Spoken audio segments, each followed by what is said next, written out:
దేవుడా, ఈరోజు నా పుట్టినరోజు. మా వెంకటబాబు తాతయ్యని ఒకసారి పంపవా?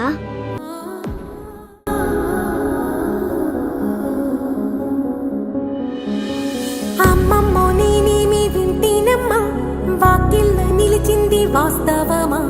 ఇన్నాళ్ళ గాయాలు మాయమమ్మా, అచ్చంగా ఈరోజు నాదేనమ్మా. కన్న ప్రాణాలు ఉల్లాస తోరణమాయేనమ్మా,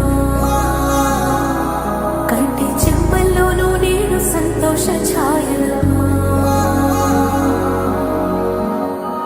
నమ్మలేని కలలు నిలిచే కనుల ముందు